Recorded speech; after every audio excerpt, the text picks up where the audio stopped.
Kemerdekaan Bangsa Indonesia 9 Ramadan 1364 Hijriah, 9 Ramadan 1464 Hijriah, di mana pada kesempatan hari ini mengambil tema peran perempuan dalam membangun masyarakat.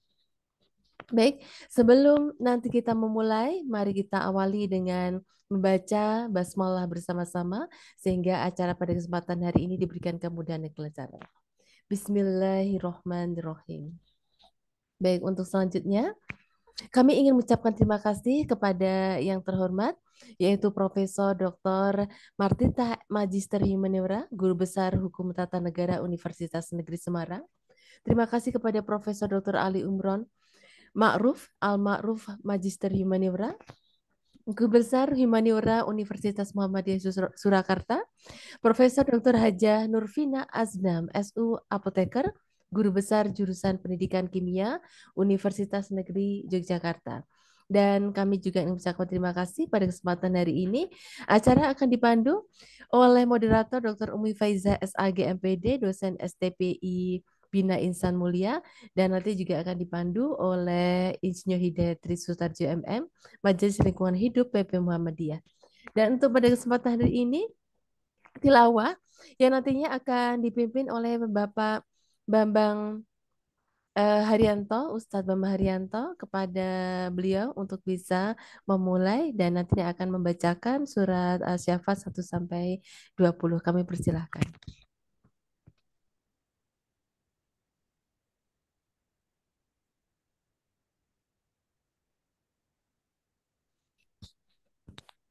Amin. Bismillahirrahmanirrahim. Assalamualaikum warahmatullahi wabarakatuh. Waalaikumsalam warahmatullahi wabarakatuh.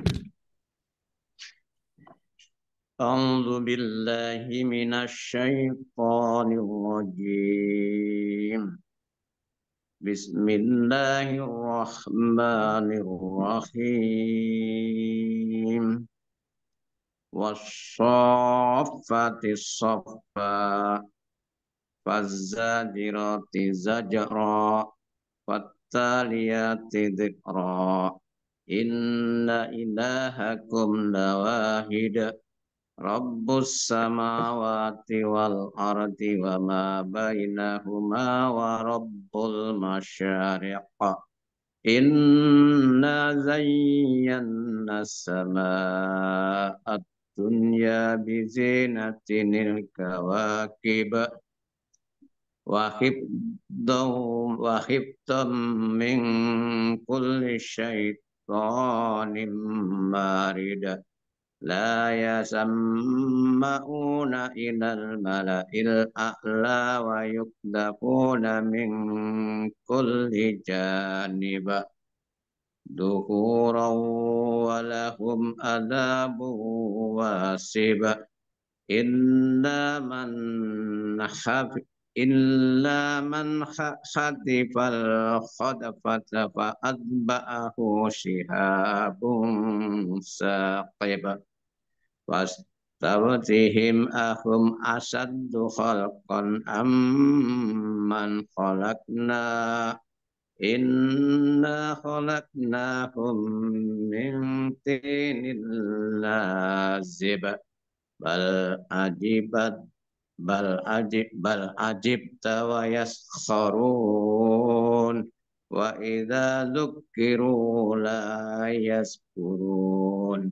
Wa idza ra'au ayatan yastaskhirun. Wa qalu in hadza illa sihrun mubin. Wa qalu in hadza illa sihrun mubin. Aidza mitna wa kunna turaban wa idaman a inna lamab'usun. Awa aba'unal awwalun. Qul na'am wa antum dakhirun. Fa innama hiya jat'ratu wahidun fa idahum yanzurun. Wa qalu ya wailana hadha الدين هذا يوم الفضل الذي كنتم به تكذبون Sadaqallahul azim. Sadaqallahu Adim. Terima kasih kepada Ustadz Bambang Rianto yang sudah memimpin untuk tadarus.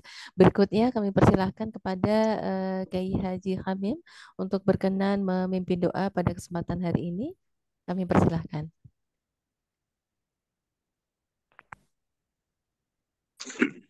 Assalamualaikum warahmatullahi wabarakatuh. Waalaikumsalam warahmatullahi wabarakatuh. Alhamdulillahirabbil alamin. Assalatu wassalamu ala anbiya'i wal mursalin. Asyhadu an la ilaha illallah wahdahu la syarikalah wa asyhadu anna Muhammadan abduhu wa rasuluh. Allahumma shalli ala Muhammadin wa ala alihi wa ashabihi wa mawalah amma ba'd. Marilah Bapak Ibu sekalian kita berdoa bermunajat kehadirat Allah SWT. Semoga Allah senantiasa mengabulkan segala doa dan permohonan kita sekalian. A'udzubillahi minasyaitonirrajim. Bismillahirrahmanirrahim. Allahumma shalli ala Muhammad wa ala ali Muhammad kama shallaita ala Ibrahim wa ala ali Ibrahim innaka Hamidum Majid. Allahumma ighfir lil muslimina wal muslimat wal mu'minina wal mu'minat al ahya'i minhum wal amwat. Allahumma ihdina syiratal mustaqim syiratal ladzina an'amta 'alaihim ghairil maghdubi 'alaihim waladdallin. Rabbana wa la tuhammilna ma la taqata lana bih wa'fu 'anna waghfir lana warhamna anta maulana fansurna 'alal qaumil kafirin. Rabbana la tuzigh qulubana ba'da idh hadaitana wa hab lana min ladunka rahmah innaka antal wahhab. Rabbana hab lana min azwajina wa dzurriyyatina qurrata a'yun waj'alna lil muttaqina imama. Allahumma arinal haqqo haqqo warzuqna istiba'ah wa arinal batila batila warzuqna istinabah. Rabbana amanna bima anzalta wattaba'na ar-rasula faktubna ma'asyahidin. Rabbana atina fid dunya hasanah wa fil akhirati hasanah wa qina adzabannar.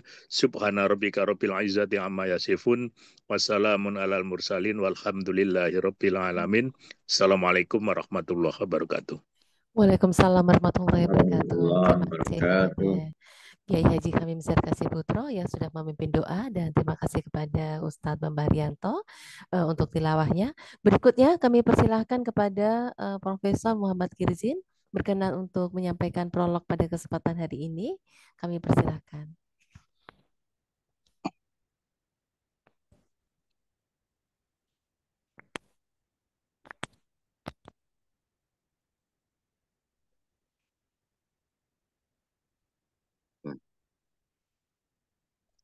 Assalamualaikum warahmatullahi wabarakatuh. Waalaikumsalam warahmatullahi wabarakatuh.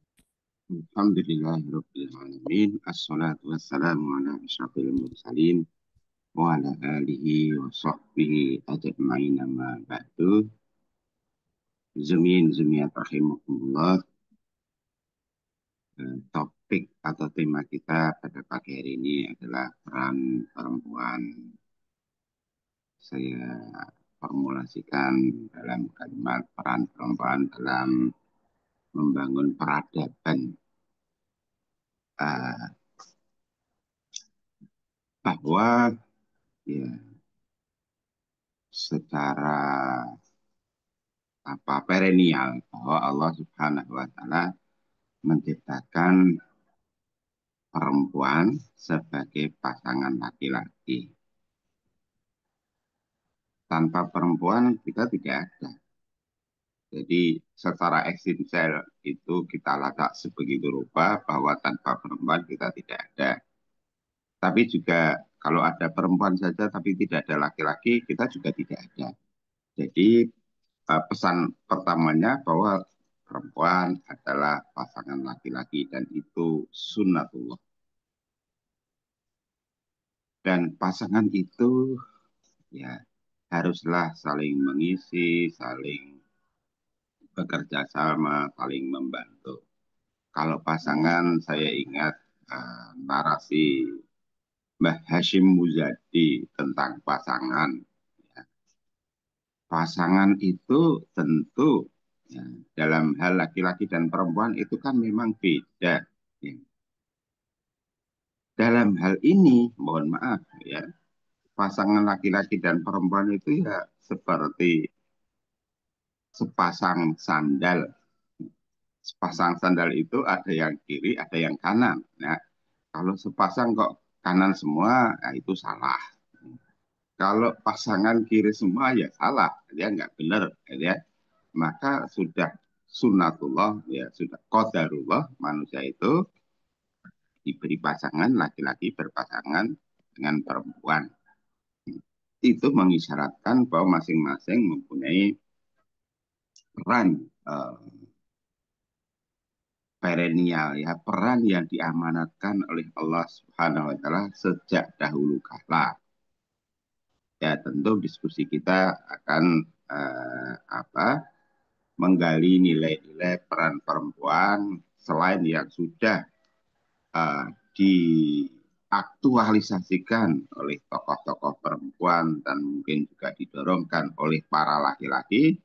Nah, kali ini kita akan mendiskusikan, katakanlah salah satu maksudnya adalah untuk memperteguh peran perempuan, ya, mensupport peran perempuan, ya, nyuwun sewu, perempuan jangan dipandang sebagai konco wingging saja, dapur, sumur, kasur, dan naudzubillah. Ya, kita harus lebih cerdas.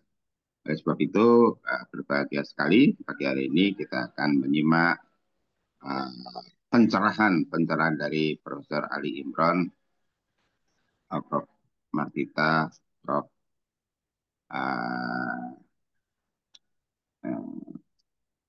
Guru besar kita dari IKIP UND.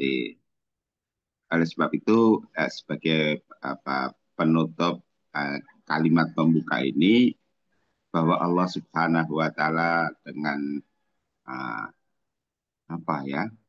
dengan lugas ya menarasikan ada dua contoh perempuan yang buruk, yaitu istri Nabi Nuh dan istri Nabi Lut, karena keduanya mengkhianati suami mereka yang notabene adalah Nabi. Jangan sekali-kali berpikir bahwa Nabi Nuh dan Nabi Lut itu gagal menjadi suami, na'udzubillah. Tentu itu perjalanan sejarah. Yang kedua, bahwa Allah Subhanahu wa taala menghadirkan contoh yang sebaliknya. Contoh perempuan yang istimewa, yang baik adalah istrinya Fir'aun dan Siti Maryam. Kita bisa merefleksikan Fir'aun yang begitu bejat, begitu otoriter, begitu ya, luar biasa. Kok istrinya itu menjadi perempuan solihah, ya. Dan doa istri Nabi dan istri Fir'aun itu diabadikan dalam Al-Quran. Rabbi b'nili indaka baitan fil jannah. Tuhan, bangunkanlah untukku sebuah rumah di sampingmu. Rabbi b'nili indaka baitan fil jannah. Tuhan, bangunkanlah buatku sebuah rumah di dekatmu dalam surga. Jangan-jangan kita, ya, wabil khusus perempuan-perempuan, selalu bermohon seperti doanya istri Fir'aun. Itu tentu bukan doa khusus perempuan, ya, kita semua juga berharap dibangunkan rumah dalam surga di dekatnya. Dalam hal Siti Maryam tentu saja ibunda dari Nabi Isa AS, allati ahsanat farajaha, yang memelihara kesucian, ya, kemaluannya, kehormatannya. Nah, saya kira kita nanti akan memperoleh pencerahan di antara kemuliaan perempuan, ya, dia bisa menjaga harga dirinya, tetapi juga dengan perkembangan zaman, perempuan memang harus berperan aktif, selain mendidik keluarga dalam rumah tangga, tentu saja mendidik umat. Sehingga orang bijak berkata, al-ummu madrasatun kubra idza a'dadaha a'data syaban thayyibal aqra. Perempuan adalah sekolahan terbesar. Kalau Anda menyiapkan sekolahan yang terbesar, maka dia akan melahirkan generasi-generasi yang hebat yang akan meneruskan perjuangan para pendahulu kita. Demikian, mudah-mudahan sekelumit ini bisa mengantarkan untuk diskusi yang insya Allah akan sangat mencerahkan. Wabillahi taufiq wal hidayah. Wassalamualaikum warahmatullahi wabarakatuh. Waalaikumsalam warahmatullahi wabarakatuh. Terima kasih kami haturkan kepada Profesor Muhammad Girzin, MAG, yang sudah membuka atau memberikan prolog pada kesempatan hari ini. Dan tentunya pada hari ini, Rabu 26 Februari 2025. Di mana pada kesempatan hari ini, seperti yang disampaikan tadi, akan membahas terkait dengan peran perempuan dalam membangun masyarakat. Dan nantinya untuk kegiatan kali ini akan dipandu oleh Ibu Ibu Dr. Umi Faiza SAG MPD, dosen STPI Bina Insan Mulia, dan nanti akan dipandu oleh Insinyur Hidayat Trisutarjo MM. Baik, untuk kesempatan kali ini kami ingin sampaikan bahwa kegiatan ini diselenggarakan oleh Akademi Hikmah didukung oleh UP 45, STIAN Yogyakarta, PSP IKWNY dan UTY FM Mendari bersama Rumah Syamil Quran Idaman Islami. Baik, jamaah kuliah subuh yang dirahmati oleh Allah, mari kita mulai untuk perjumpaan kali ini. Mari kita awali dengan menyanyikan lagu Indonesia Raya. Kepada operator kami persilahkan.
Baik, terima kasih. Mohon maaf karena tadi ada kendala di Ustadz Tri Hidayat, sehingga langsung kami ambil alih dan kami persilahkan kepada Ustazah Umi Faiza untuk bisa memimpin menjadi moderator pada kesempatan hari ini. Kami persilahkan.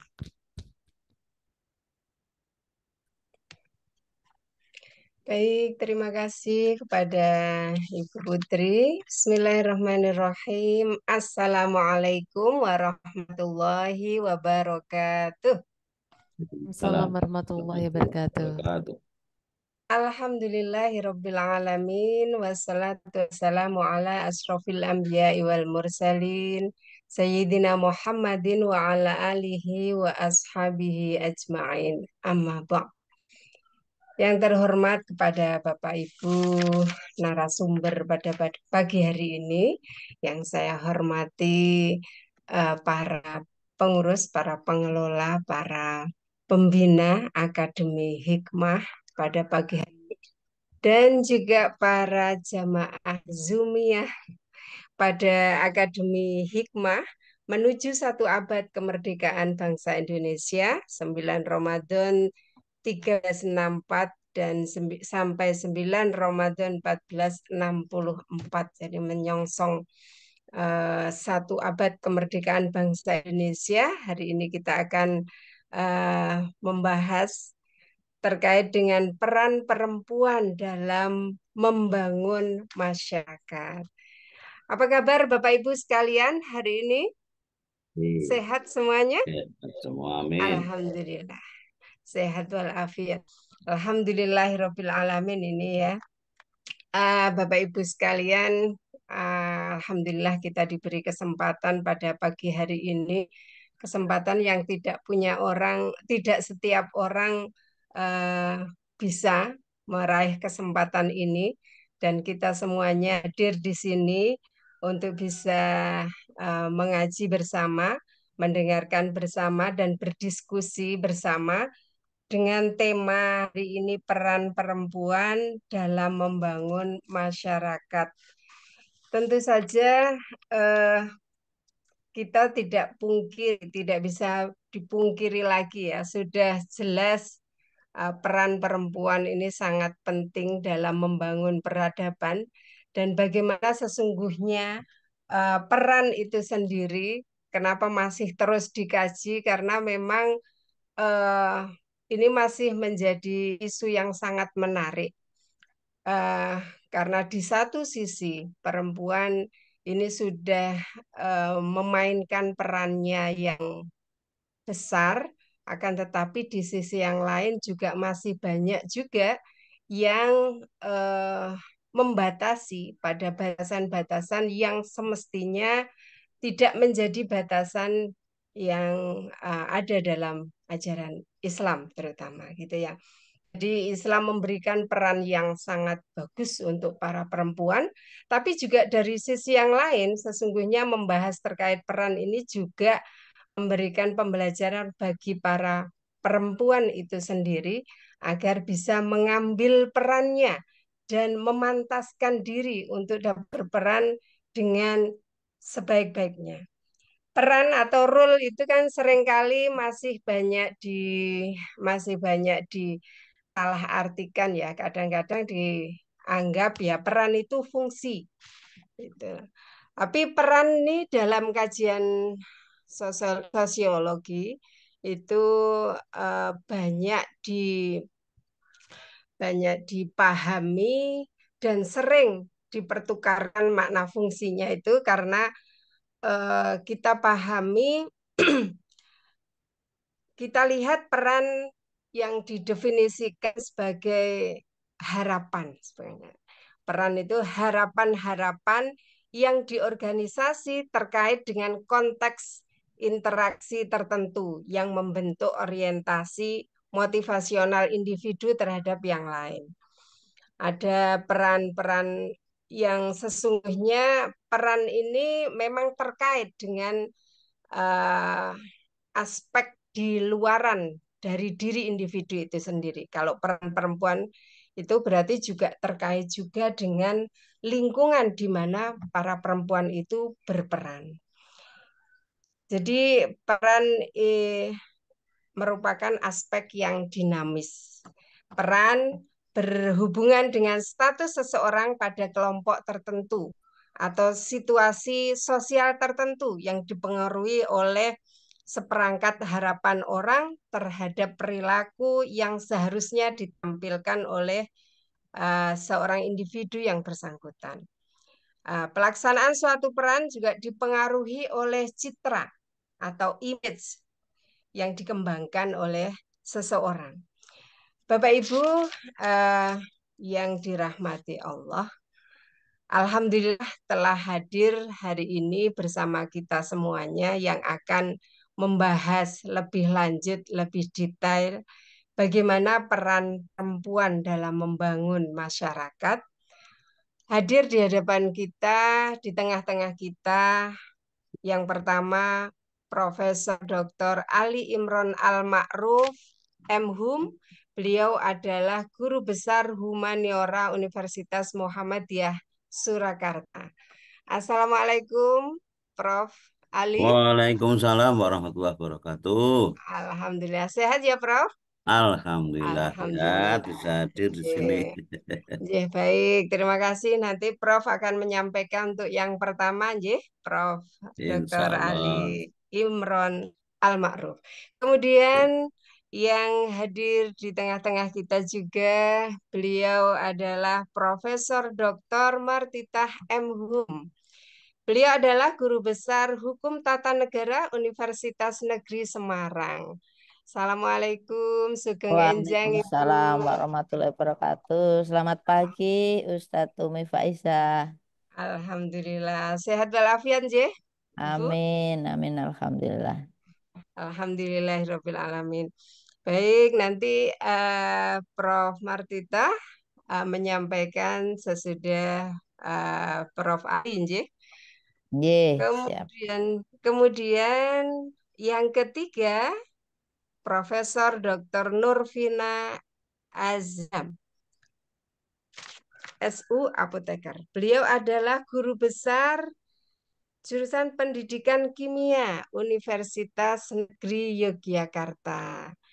Sugeng Enjang, Assalamualaikum Prof. Nurvina. Wabarakatuh. Alhamdulillah. Sehat walafiat nggih, Prof. Alhamdulillah. Ya, alhamdulillahirabbil alamin. Nggih, baik.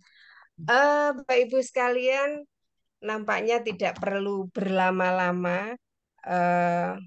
Ya satu hal, ini kan perkembangannya kalau dulu lebih banyak orang menyebutnya wanita, tapi kemudian wanita itu ada juga yang mengartikan wanita, wani ditoto, gitu ya. Wani ditoto, berani ditata. Gitu. Tapi wanita itu ada juga yang mengatakan berasal dari bahasa Sanskerta. Nanti nggak tahu, nanti bisa diberi penjelasan juga.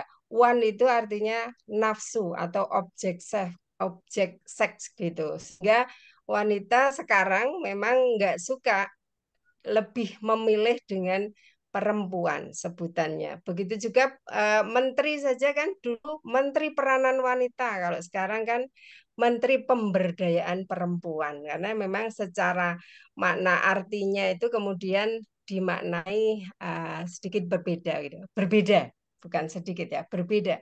Kalau perempuan itu empu, itu empu, bukan empuk ya, empu. Empu ini yang bermakna dipertuan atau dihormati. Jadi dengan pergeseran makna itu juga selain secara makna memiliki pergeseran, tapi juga ini punya dampak yang besar juga bagi perempuan mengambil perannya.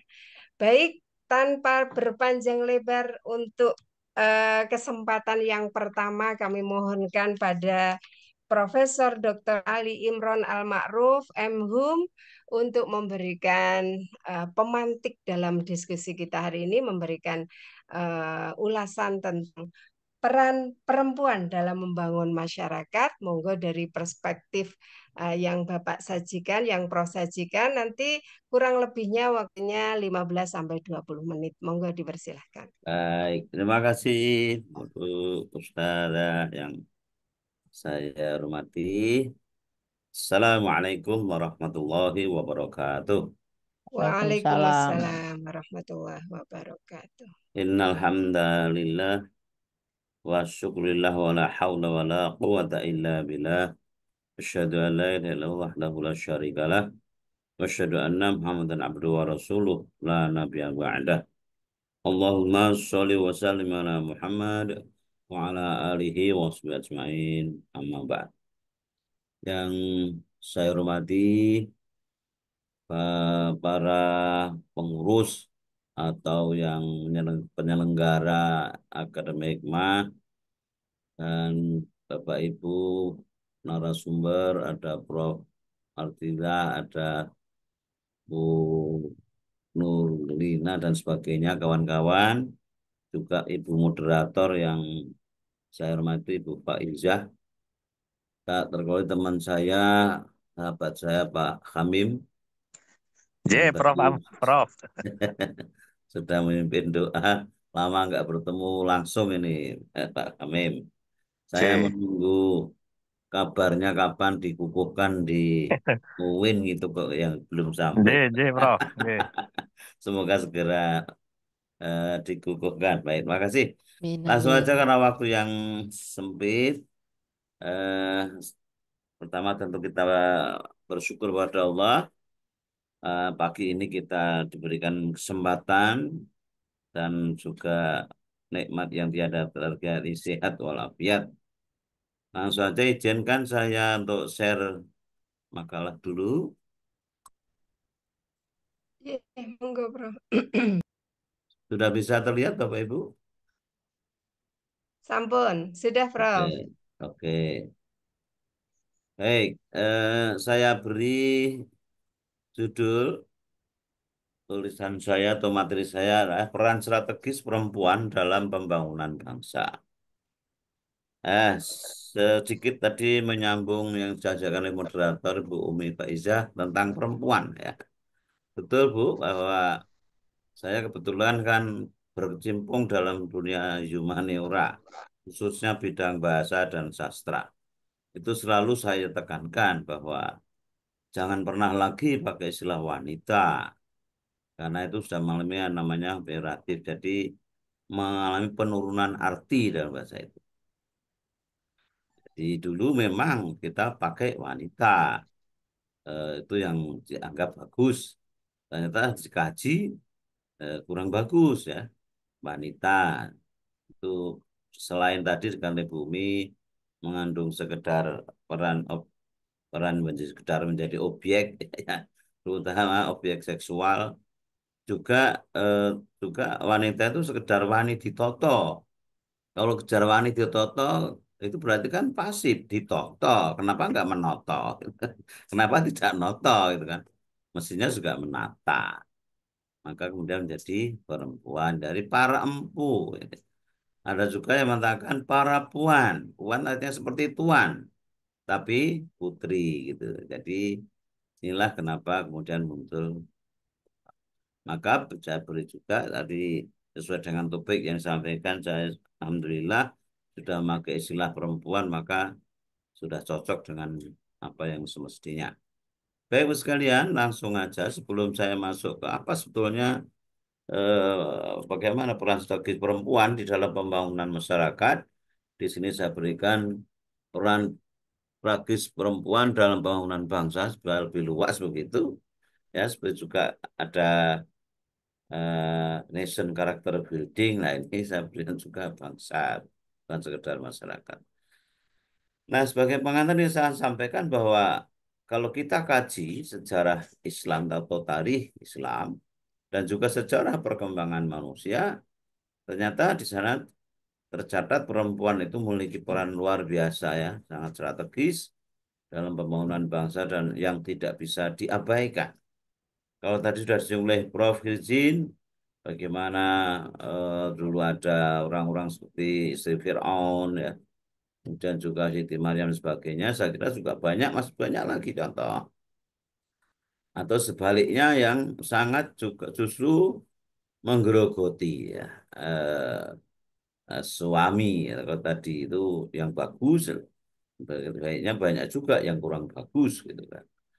Konon banyak juga ini ya bapak-bapak atau laki-laki yang terjerumus ke dalam korupsi itu karena bisikan istri. Jadi kenapa banyak pejabat kita tuh eh, mungkin sudah ada lebih dari 60% ya karena bupati, gubernur, dirjen, ada juga bahkan menteri itu sudah lebih dari 470 orang ya yang tertangkap KPK itu baru dari KPK. Belum lagi yang di pengadilan negeri tinggi sampai agung ya, Mahkamah Agung. Itu banyak sekali. 470 berarti kan sudah sangat merata itu. Iya. Bahkan kalau kita mendengar istilah kabar korupsi Kantor itu aku dan itu ya. seperti bukan kabar lagi karena terlalu biasa. Biasa. Tapi kalau yang lain misalnya seorang pejabat yang punya prestasi luar biasa, itu baru berita. Nah, jadi sekalian, Sekali lagi sejarah mencatat betapa besar peran perempuan itu. Nah, Islam juga memberikan kedudukan mulia, itu kedudukan yang sangat tinggi kepada perempuan. Jadi kalau ada orang-orang non-Islam yang mengatakan Islam itu merendahkan perempuan, berarti dia tidak paham tentang Islam. Ya. Islam sangat menjunjung tinggi itu. Betapa misalnya salah satunya bahwa kehormatan seorang ibu itu 3 kali lebih tinggi daripada laki-laki atau bapak itu kan. Ketika satu saat Rasulullah ditanya oleh sahabatnya, siapa ya Rasul, orang yang harus saya hormati? Maka yang dikatakan adalah ibumu. Sampai 3 kali, ibumu baru ayah. Ini menunjukkan betapa peran ibu itu sangat besar.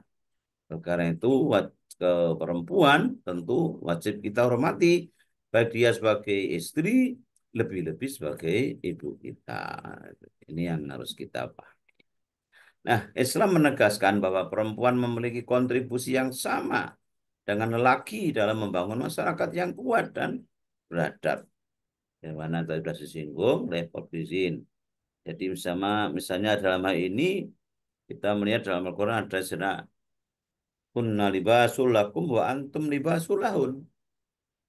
Bahwa dia istrimu perempuan itu menjadi pakaian bagimu wahai lelaki suami, dan lelaki suami menjadi perempuan bagi istri atau perempuan. Jadi artinya apa di sini?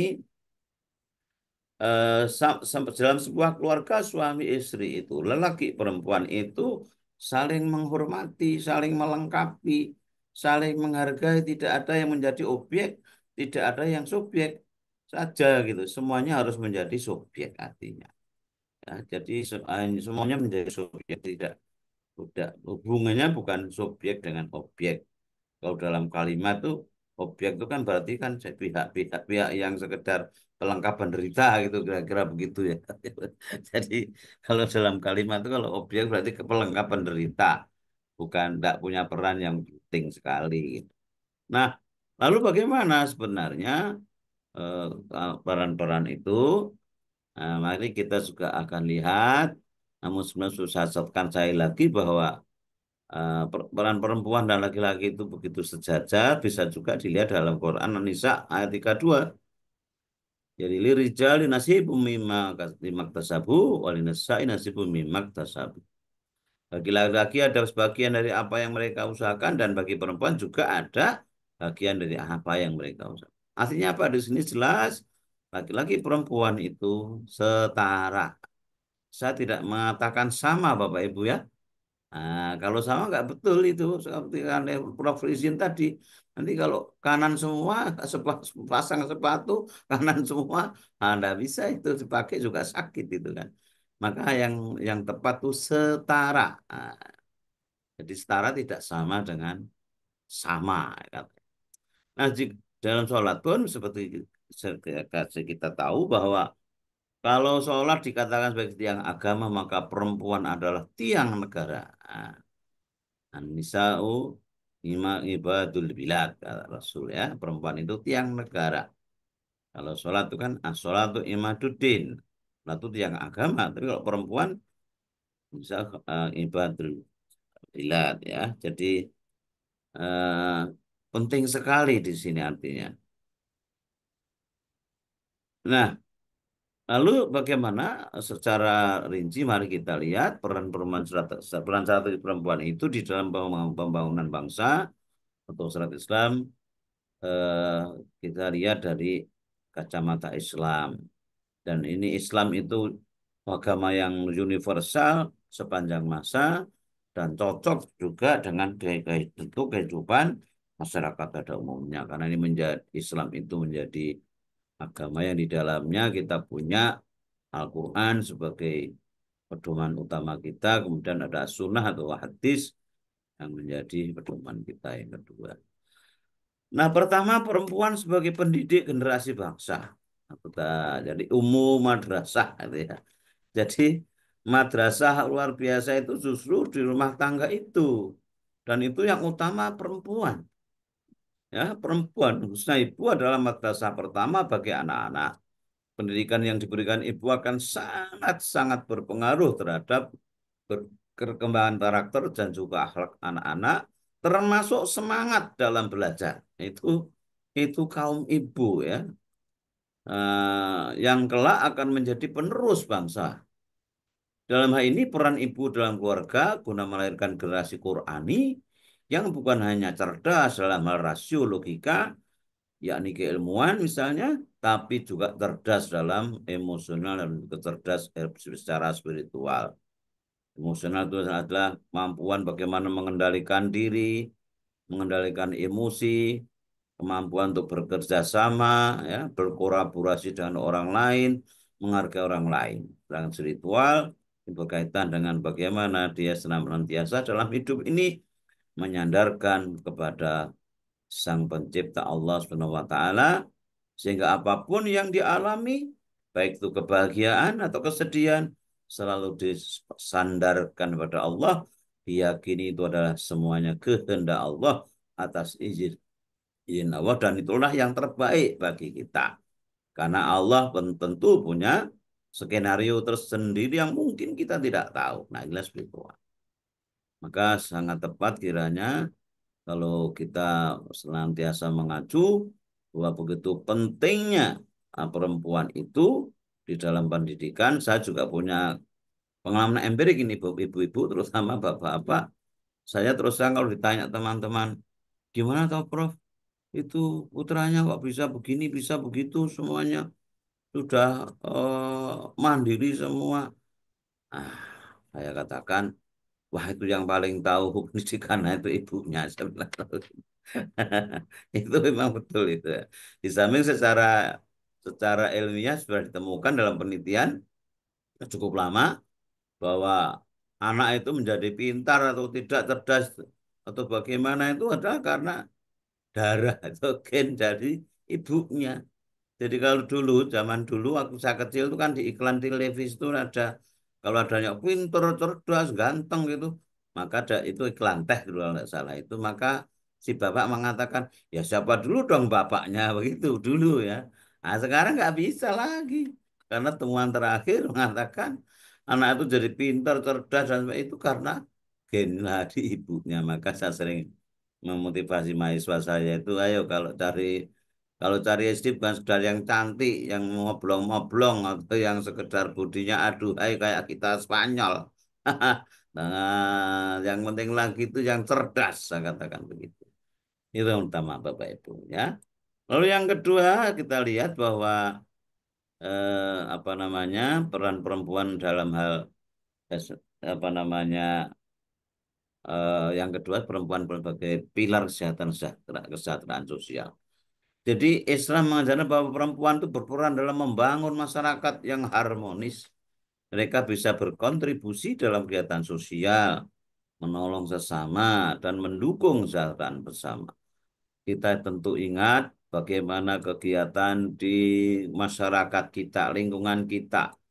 Nah, ya, yang paling kecil barangkali dari RT, RW, kelurahan atau desa.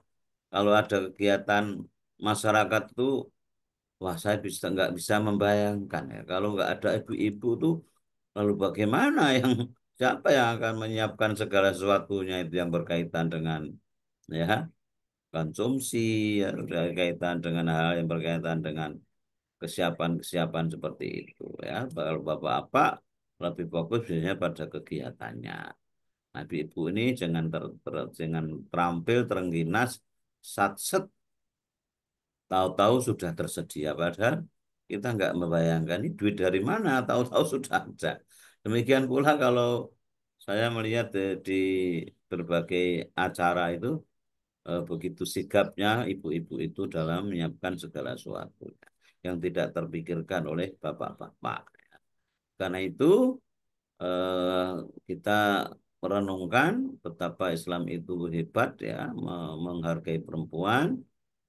Kita lihat dalam surat At-Taubah 71 Allah berfirman, wal mu'minuna wal mu'minati wa'dhum awliya'u ba'd ya'muruna bil ma'ruf wa yanhauna 'anil munkar wa yaqimuna sholata wa yutuna zakata wa yuti'ullaha wa rasuluh ulaika sayyidu sayarhamuhumullah innallaha azizun hakim. Orang-orang yang beriman laki-laki dan perempuan sebagian mereka menjadi penolong bagi sebagian yang lain. Mereka menyuruh kepada yang ma'ruf dan mencegah dari yang munkar, melaksanakan sholat, menaikkan zakat, dan mereka taat kepada Allah dan Rasulnya. Jadi maka di dalam kehidupan masyarakat kita mungkin ada ibu PKK gitu ya, itu yang peran yang kecil itu selalu ada di sana itu perempuan. Dalam lingkup yang besar maka sekarang kita punya tentu kesejahteraan sosial ini sering juga dijabat oleh kaum perempuan karena sebenarnya lebih luas dalam hal ini dan biasanya sukses dalam meratakan ya kesejahteraan sosial ini. Lalu yang ketiga, perempuan itu sangat berperan dalam masyarakat dan ekonomi terutama dalam ini. Islam tidak melarang perempuan untuk bekerja atau berbisnis bahkan, selama tetap bisa menjaga kehormatan dan menjalankan kewajibannya sebagai seorang perempuan. Ya. Nah, bahkan dalam sejarah tercatat bagaimana banyak sekali perempuan yang hebat. Kalau melihat dalam zaman Rasul ya, Siti Khadijah misalnya radhiyallahu anha, beliau seorang bisnismen yang hebat zaman itu, ya orang boleh dikatakan orang salah satu orang terkaya di Arab yang mendukung perjuangan Rasulullah. Bagaimana saat itu andai kata Siti Khadijah bukan orang yang hebat ya, yang bersedia mengorbankan hartanya untuk perjuangan Rasulullah misalnya. Demikian pula kalau kita lihat banyak sekali sekarang ini tokoh perempuan yang juga bergerak di dunia bisnis. Di Indonesia cukup banyak, ada misalnya ada Dewi Muti ya, itu yang terkenal. Kemudian juga seluruh dari segi apa make up itu ada almarhumah Muriati Sudibyo dan sebagainya. Itu luar biasa, hebat sekali. Maka kalau kita kaji ini juga bisa diingat oleh Allah dalam surat An-Nisa ayat 32, Lirijal nasibum minal maktasabu walinasai nasibum mimma maktasaban. Bagi laki-laki ada bagian dari apa yang mereka usahakan dan bagi perempuan juga ada bagian dari apa yang artinya apa? Laki-laki perempuan kalau memang sama-sama berusaha, mau berusaha berjuang, insya Allah itu akan sama-sama bisa sukses. Tidak terbatas hanya pada laki-laki. Maka tidak sangatlah tidak tepat kalau masih ada orang tua yang mengatakan kaum perempuan sekedar konco wingking, artinya sekedar gerakannya terbatas pada lingkup ya lingkup yang ada di rumah tangga ya, bukan lingkup publik tapi sekedar rumah tangga. Tadi disebut oleh Prof. Izin dari dapur ke sumur, sumur ke kasur, atau bahkan dalam bahasa Jawa lebih ngeri lagi, Bapak Ibu ya.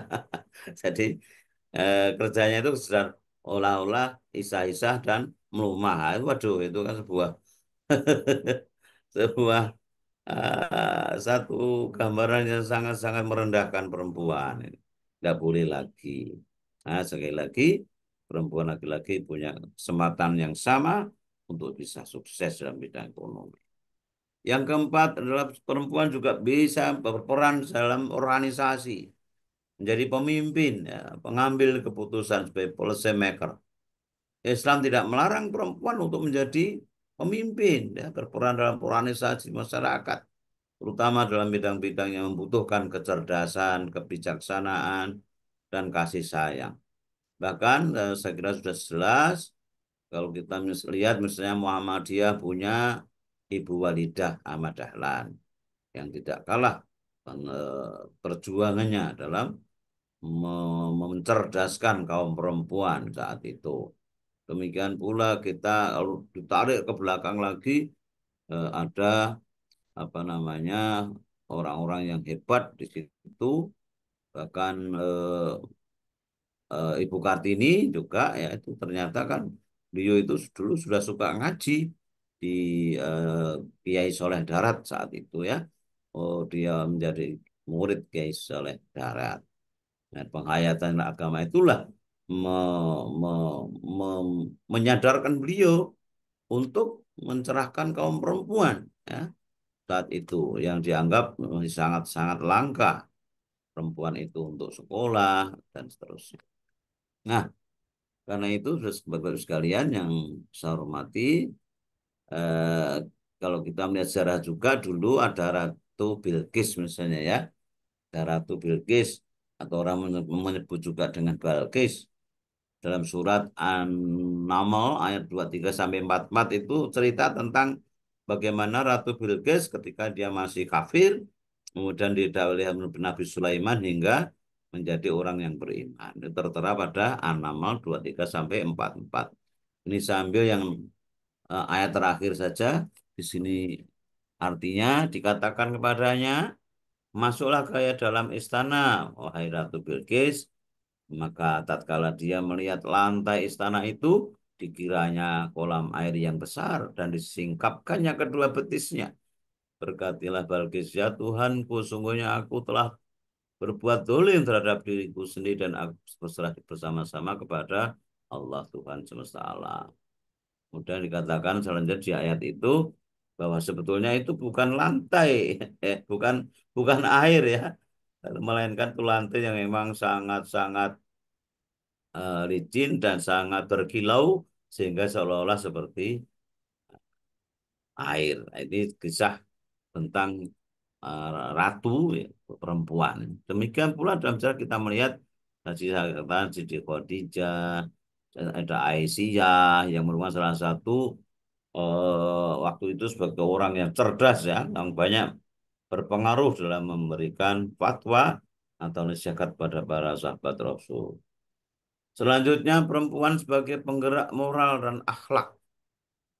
Ya, seperti kita ketahui, saya sangat-sangat penting ini. Perempuan memiliki peran dalam menjaga moralitas dan akhlak masyarakat, baik dalam keluarga maupun di lingkungan yang lebih luas. Perempuan berperan dalam membentuk moral bangsa melalui bimbingan kepada anak-anak dan masyarakat. Nah, tadi saya katakan, dari keluarga, dari istri terkecil keluarga, kemudian masyarakat dan seterusnya, termasuk publik, maka perempuan itu menjadi role model bagi anak-anak. Bahkan di dalam dunia pendidikan, saya kira banyak sekali pendidik atau guru, dosen, ya, kaum perempuan ini punya kekhasan, ya, punya kelebihan tersendiri dalam melakukan apa, ya, pendekatan kepada para anak didiknya, peserta didiknya. Dengan lemah lembutnya, dengan kasih sayangnya, mereka dengan bisa memberikan contoh akhlak yang baik, dan itu membuat simpati para peserta didiknya sehingga menjadikan gurunya, dosennya itu sebagai role model, baik dalam intelektual, akhlakul karimah, dan juga yang lain. Jadi akhlak yang baik dalam sebuah bangsa sangat dipengaruhi oleh kaum perempuan yang memiliki akhlak mulia atau sebaliknya. Jadi kaum perempuan apabila bisa menjadi contoh yang baik, maka insya Allah itu sudah menjadi satu teladan bagi masyarakat, terutama generasi muda. Nah itu kalau terlalu banyak perempuan yang melecehkan dirinya sendiri dengan membuka aurat atau juga mau dijadikan objek seks bagi kaum laki-laki hanya sekedar untuk fulus, ya, dan sebagainya, itu berarti satu hal yang sangat sangat apa, ya, harus kita hindari. Karena perempuan betul-betul harus bisa menjaga dirinya. Nah, oleh karena itu sangat tepat kiranya Rasulullah pernah bersabda, dunia adalah perhiasan yang memikat dan sebaik-baik perempuan, sebaik-baik perhiasan dunia adalah perempuan solihah. Nah, ini.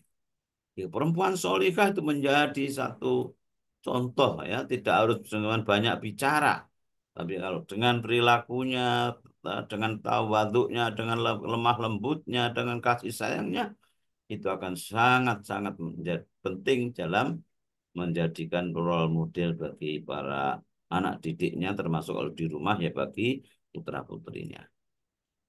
Kiranya begitu Bapak Ibu sekalian. Yang terakhir sebagai kesimpulan, mengingat waktu, dalam Islam perempuan memiliki peran yang sangat strategis dalam pembangunan bangsa, terutama dalam pendidikan, baik di rumah tangga, masyarakat maupun juga institusi, sekolah, pendidikan, juga di dalam masyarakat, sosial, ekonomi, politik dan kepemimpinan. Sekarang cukup banyak perempuan menjadi anggota DPR walaupun belum sampai 30%, dengan kuotanya belum sampai ya, tapi sudah mulai banyak. Demikian pula bupati, wali kota, gubernur sudah mulai bermunculan dari perempuan. Serta moralitas atau akhlak. Dengan menjalankan perannya sesuai dengan nilai-nilai Islam, perempuan dapat menjadi pilar utama dalam menciptakan masyarakat yang berakhlak, adil, dan sejahtera di samping cerdas menatap masa depan. Demikian Bu Moderator, Bu Umi, Pak Iza. Mudah-mudahan bisa menambah dan memberikan pencerahan walaupun sedikit. Akhirnya, billahi Assalamualaikum warahmatullahi wabarakatuh. Waalaikumsalam Warahmatullahi warahmatullahi wabarakatuh. wabarakatuh. Baik, terima kasih pada Profesor Dr. Ali Imran Al-Ma'ruf, MHum, yang sudah memaparkan peran perempuan dalam membangun bangsa, gitu, nggih. Baik, Bapak Ibu sekalian, kita lanjutkan pada narasumber yang kedua. Beliau adalah Profesor Dr. Martita MHum, Guru Besar Hukum Tata Negara Universitas Negeri Semarang. Monggo Ibu Prof, dipersilahkan. Baik, terima kasih Nggih. pada Waktunya sama moderator. sama nggih Prof, Mohon izin 20 share menit. screen nggih. ya. Nggih, monggo silakan. Assalamualaikum warahmatullahi wabarakatuh. Waalaikumsalam Selamat pagi warahmatullahi dan salam wabarakatuh. sejahtera untuk kita semua. Alhamdulillahilladzi wassalatu wassalamu ala asrofil anbiya wal mursalin Sayyidina wa maulana Muhammadin wa ala alihi wa sahbihi ajma'in amma ba'du.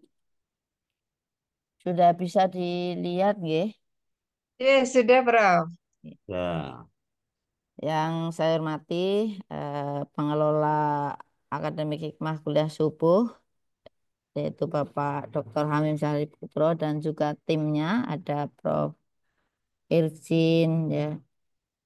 Kemudian para narasumber ada Profesor Dr. Ali Imron Al-Ma'ruf, MHum. Kemudian Profesor Dr. Hajah Nurvina Asnan, dan juga moderator Ibu Dr. Umi Faizah, host Insinyur Hidayat Trisutarjo untuk doa tadi, dan juga host Insinyur Trisutarjo ya. Kemudian prolog tadi Pak Hirsin nih, Prof. Hirsin nih. Baik, dan seluruh peserta jamaah kuliah subuh Akademi Hikmah yang saya hormati pada pagi hari ini.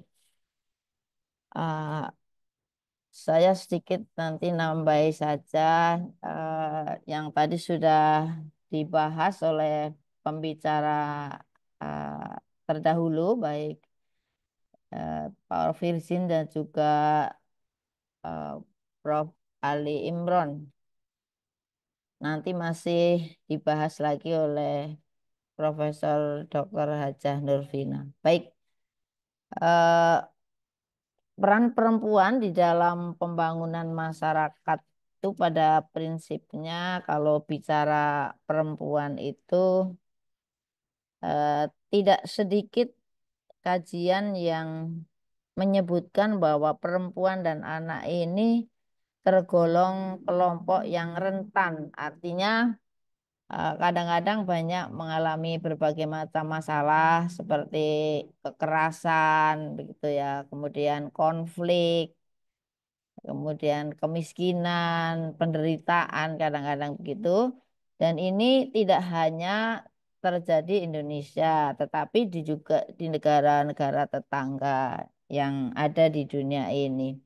Di era emansipasi ini juga perempuan kadang-kadang dianggap sebagai kelompok kelas kedua ya atau subordinat tadi. Nah, ini yang sebenarnya perlu kita apa kita kecewa kalau seperti ini, Bita. Tadi sudah dibahas oleh Prof. Dr. Ali Imron. Loh, sebenarnya wanita itu luar biasa perannya, banyak sekali ya, baik di bidang politik, ekonomi, ya, dan juga di bidang kepemimpinan, ya, dan seterusnya. Bahkan kalau kalau menurut saya kita sangat memuliakan perempuan, ya, tadi empu begitu. Bagaimana sekarang jari saja memuliakan perempuan, ibu jari, kan enggak ada bapak jari gitu ya. Kemudian ibu negara. Ibu negara loh adanya, tapi nggak ada bapak negara. Ibu kota, tidak. Kemudian ibu pertiwi luar biasa, dan juga ibu rumah tangga. Jadi sebenarnya luar biasa posisi perempuan sangat mulia. Tadi sudah disampaikan terutama banyak di surat An-Nisa. Kedudukan perempuan itu luar biasa yang harus kita syukuri dan kita yakini bahwa perempuan itu adalah eh, mempunyai peran yang sangat penting dan strategis untuk eh, mendukung ya Indonesia menjadi negara yang besar ya. Negara yang besar itu negara yang menghormati para pahlawannya, sedangkan menjadi negara yang maju adalah negara yang berkarakter. Jadi Indonesia kita harapkan menjadi bangsa yang besar dan berkarakter, dan jangan sampai negara ini diobrak-abrik atau diobok-obok oleh negara lain. Kita harus cinta bangsa, kita harus jaga apapun yang ada di Indonesia ini karena sangat sulit untuk kita apa namanya mempertahankan ya, banyak tantangan, gangguan begitu. Dan kita sebenarnya bagaimana kalau tidak mau memelihara negara kita? Wong kita di luar negeri juga tidak ada sih negara yang mau menerima dengan welcome dengan baik. Seperti misalnya kalau kita tidak permanen resident, 10 hari saja kita sudah diusir. Indonesia yang paling baik itu dengan warga negara asing yang ada di Indonesia berbulan-bulan bisa berjemur di Bali begitu ya, murah, makanan murah, beli daster 25.000, tidak diusir lagi. Ya, wah luar biasa Indonesia. Saya pikir terlalu apian gitu loh. Ya, nanti suatu saat nanti generasi penerus yang akan memberikan regulasi yang paling tidak setara dengan regulasi-regulasi beberapa negara tetangga yang ada di samping kita gitu. Kemudian berikutnya ini tadi kalau Prof. Ali Imran banyak secara umum ya, baik peran di bidang ekonomi, di bidang politik. Nah, kami akan menyoroti di bidang politik seperti misalnya dalam kepemimpinan tadi, memberikan keputusan ya, ada di dalam surat An-Nisa juga tadi. Jadi Nggih. konsep kepemimpinan perempuan dalam Islam itu, Islam mengakui bahwa kepemimpinan perempuan dalam berbagai aspek kehidupan itu diakui ya, Nggih. seperti Nabi tadi, Maryam dan Khadijah. Kemudian kepemimpinan perempuan dalam Islam juga didefinisikan dengan prinsip keadilan, hikmah dan kebaikan.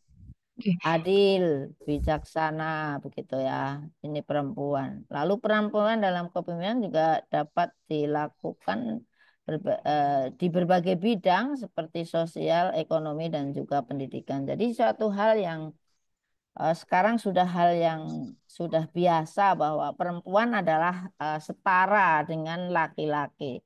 Tidak sama, tetapi setara. Setara dalam arti dalam eh, konstruksi sosial wanita itu setara dengan laki-laki, yaitu misalnya dalam karir ya, dalam bekerja itu setara. Tetapi kalau sama persis tidak, karena dalam terkait dengan gender ya, dengan jenis kelamin itu adalah beda.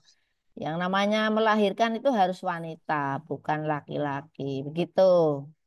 Menstruasi itu wanita. Laki-laki tidak menstruasi, tetapi mencuci, memasak, karena itu merupakan konstruksi sosial, ya bisalah dilakukan oleh seorang laki-laki maupun perempuan. Sehingga pernah ada cerita begini, ada mertua datang nengok cucu dan nengok anaknya. Lalu setelah dilihat, yang menjemput pertama adalah ini apa? eh, Istri menantu yang sedang membaca koran begitu. Lalu mertua ini tanya pada menantunya, "Mana suamimu?" gitu. Lalu istrinya menjawab, Ini Mas itu giliran pagi ini adalah mencuci begitu." Wah, mertuanya ribut ini. Waduh, anakku laki-laki suruh mencuci begitu. Padahal mereka berdua sudah sepakat. Hari ini kamu, hari ini saya. Jadi gantian gitu loh. Pas mertuanya datang, itu anak laki-lakinya giliran mencuci. Lalu pikiran mertuanya ini bilang, waduh, kok anak saya anu ya, apa apa tidak bisa perempuan mencuci begitu lah. Nah, inilah ya yang kadang-kadang begini, pola teori gender dari alam barat ini untuk dibawa di Indonesia itu belum tentu clear begitu loh. Karena masih mengagungkan bahwa suami adalah lebih tinggi begitu lah. Ini kan kacau. Apa tidak bisa kamu, kalau kalau lalu mertua ini kalau bilang, apa kamu tidak bisa mencari perempuan yang lain? Wah, ini kacau ini kalau begini gitu loh. Aduh, kalau begitu teori gender untuk bisa diterapkan di Indonesia kalau begitu hati-hati. Jadi padahal sebenarnya intinya adalah kesepakatan ya antara antara laki-laki dan perempuan ini menurut saya sama saja khususnya di bidang konstitusi sosial.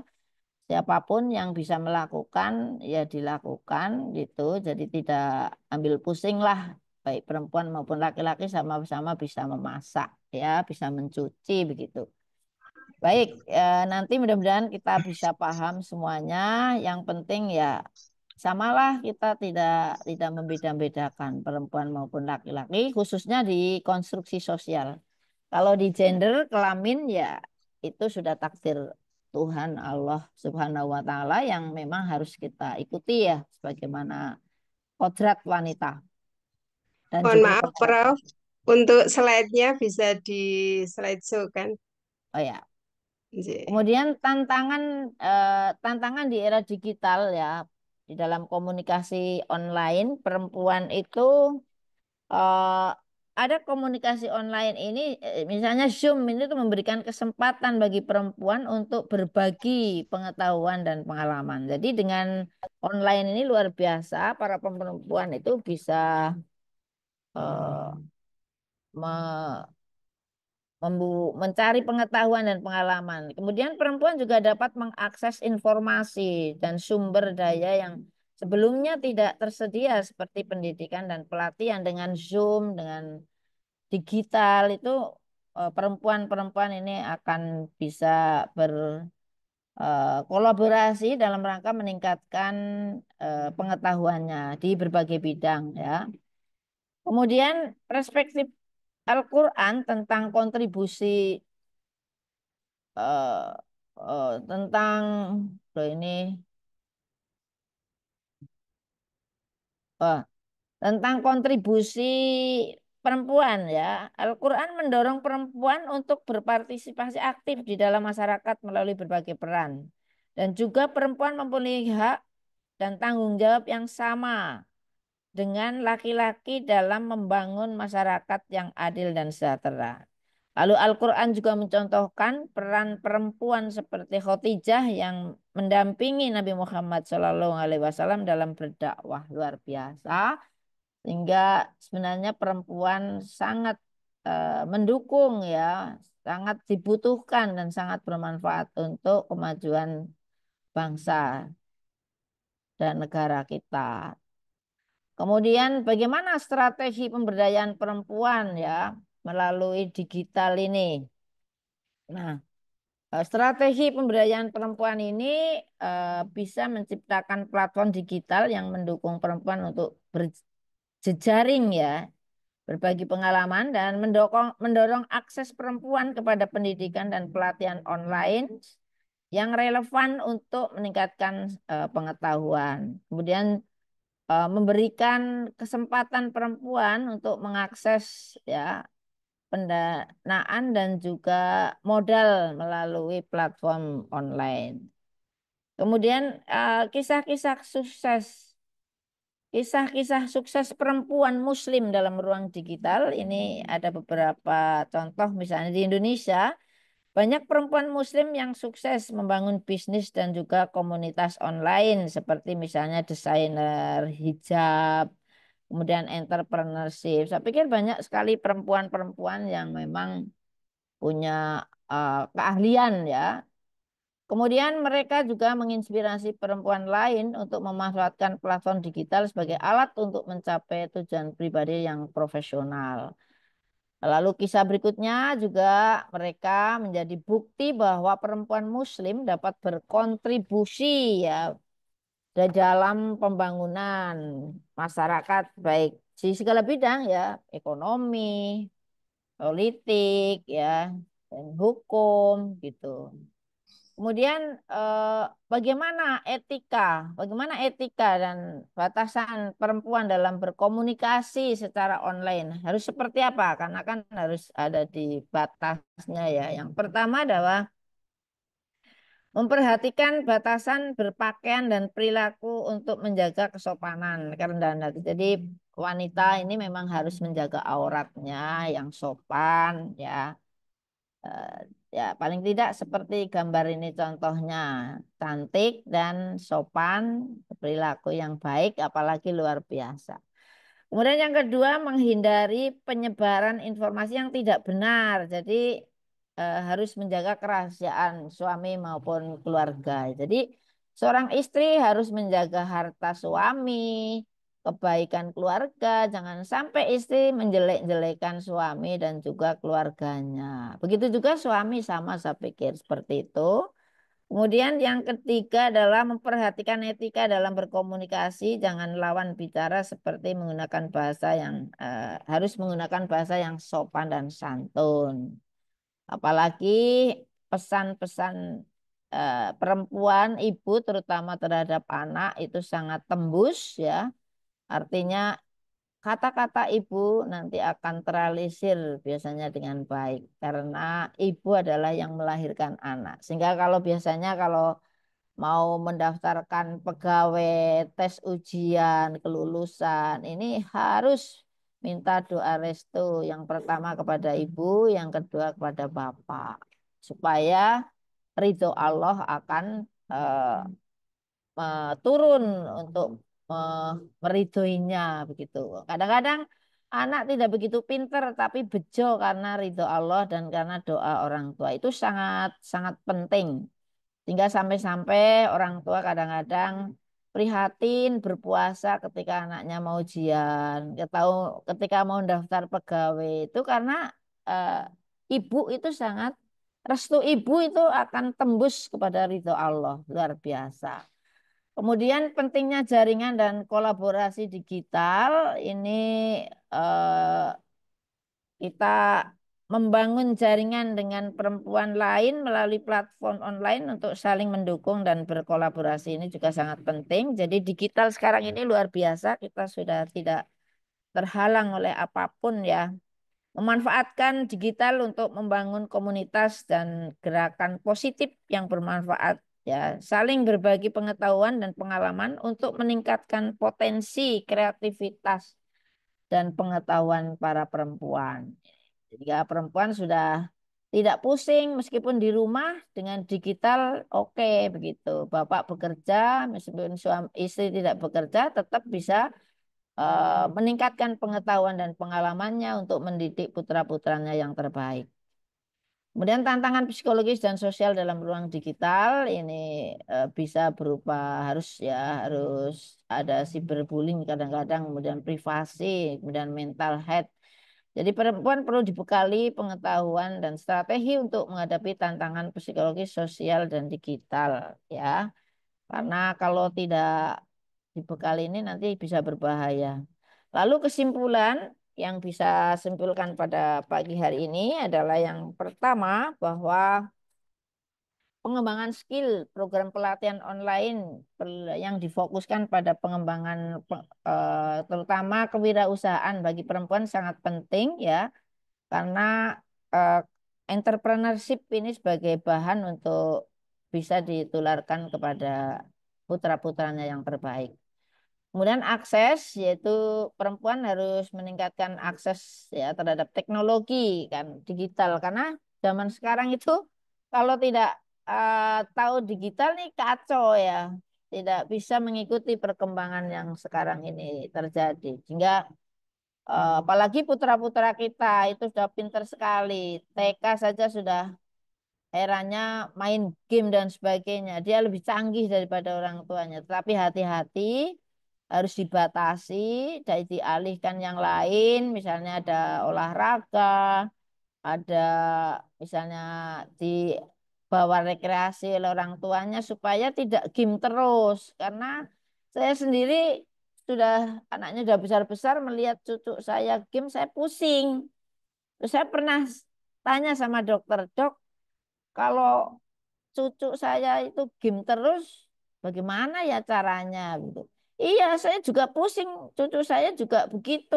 Ya, dokternya juga bilang begitu. Waduh, sudah tak batasi ya, 10 menit, 10 menit. Nanti bilang, iya, iya. Tapi 10 menitnya itu ya mungkin 20 menit, 30 menit, terus nambah terus. Nah ini memang alamnya sudah seperti itu, tetapi harus kita kontrol apa yang mereka eh, cari di game itu mungkin yang bersifat pengetahuan tidak masalah kayak melukis itu kan ada yang melukis warna sehingga diarahkan ke yang positif jangan sampai tidak terkontrol terus dia buka-buka yang lain jadi orang tua harus membatasi boleh tapi dibatasi dan dialihkan ke kegiatan-kegiatan yang lain entah itu olahraga begitu ya ataupun juga mengaji dan sebagainya itu harus dikontrol. Sebagai kita orang tua tugasnya hanya mengontrol anak-anak sehingga anak-anak kita menjadi generasi yang terbaik. Jadi perempuan di sini sangat penting karena keluarga adalah yang utama untuk sebagai dasar di pendidikan formalnya nanti. Yang utama untuk formal dan juga non formal, misalnya seperti itu. Demikian ya yang bisa saya sampaikan. Ada kurang lebihnya saya mohon maaf.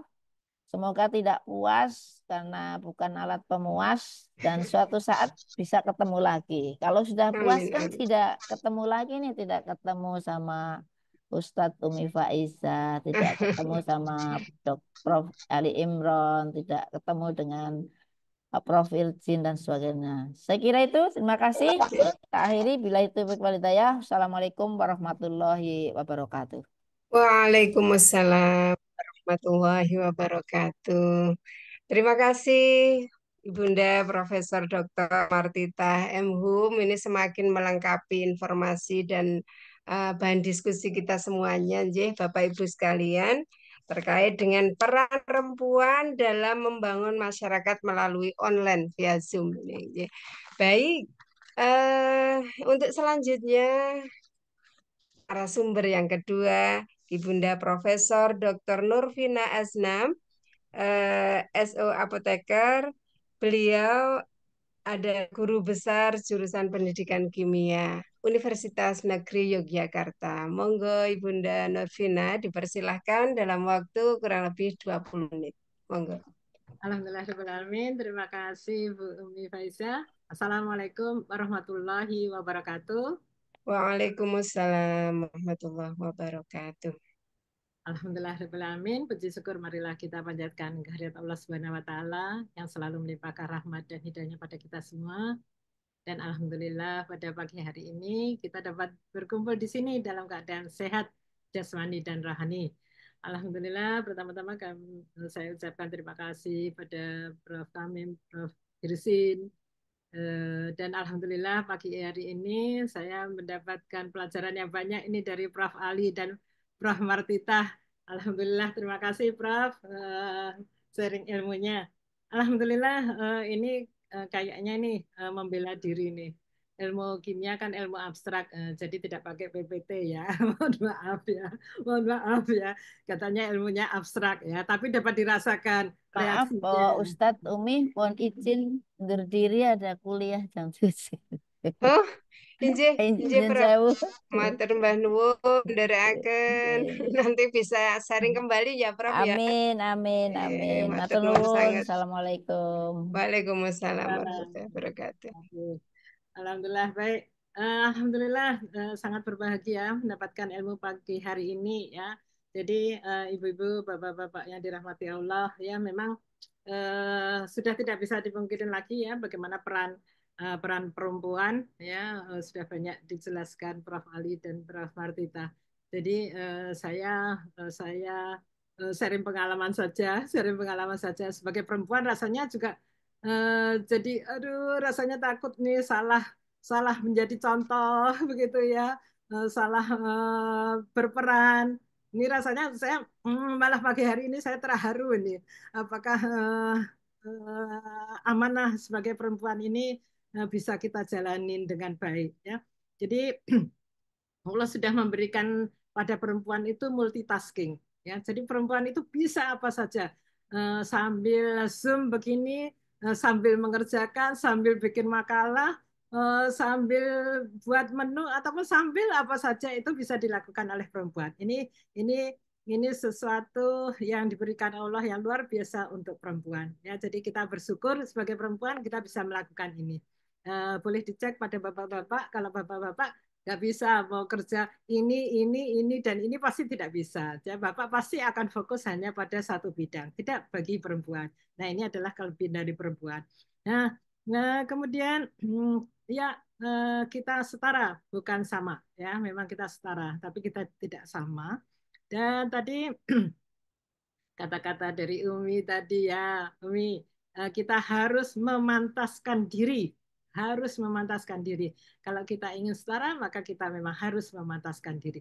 Nah, alhamdulillah saat ini tidak ada, insya Allah tidak ada kendala yang sangat berarti bahwa perempuan tidak bisa memantaskan diri. Saya masih ingat nih tahun 81 jadi dosen pertama kali nih di IGIP Yogyakarta ya. Jadi dosen perempuan bisa dihitung jari. Juga ilmu-ilmu, kalau kimia sih masih banyak perempuan ya. Tapi yang namanya fisika, matematika, itu perempuan sangat sedikit.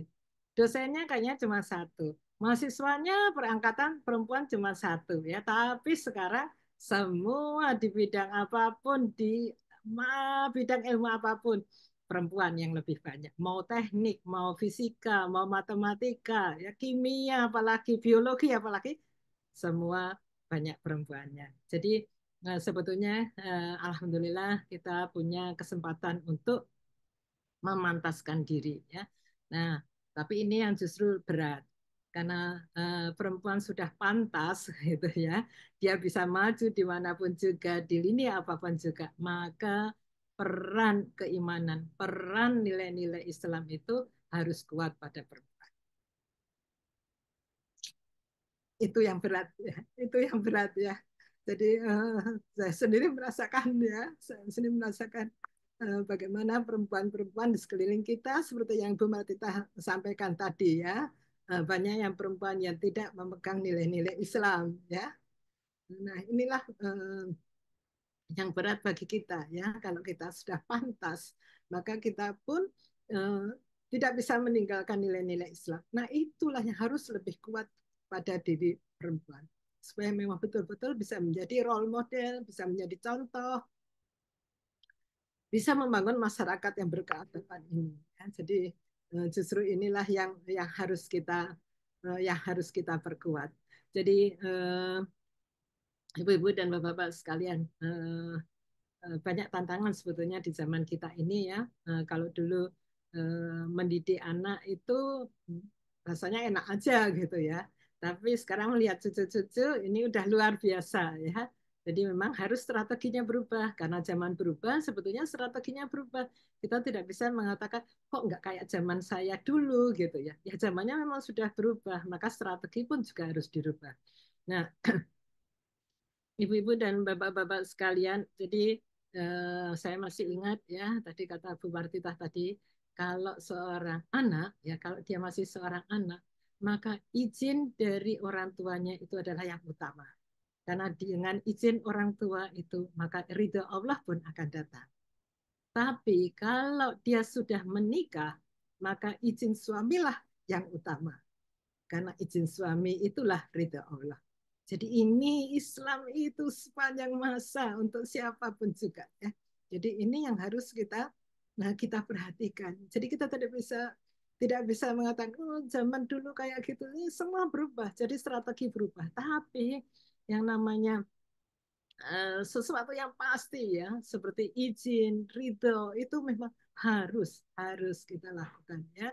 Semoga hidup kita itu selalu ada di jalan Allah ya itu.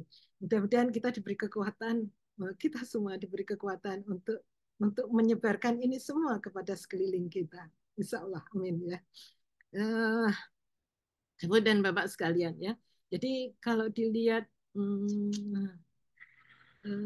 sekarang ini memang sudah yang pertama sudah pantas, fasilitas ada, kemampuan itu ada pada diri kita, bisa kita bangun.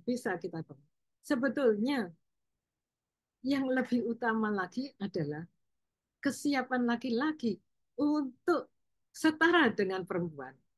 Itu lebih berat daripada perempuan yang menyetarakan diri dengan laki-laki. Nah, inilah yang sebetulnya harus ada pada laki-laki ya. Jadi kalau kesetaraan gender itu disampaikan kepada perempuan, tapi menurut saya harus disampaikan kepada laki-laki. Perempuan siap untuk setara dengan laki-laki, tapi belum tentu laki-laki siap untuk setara dengan perempuan.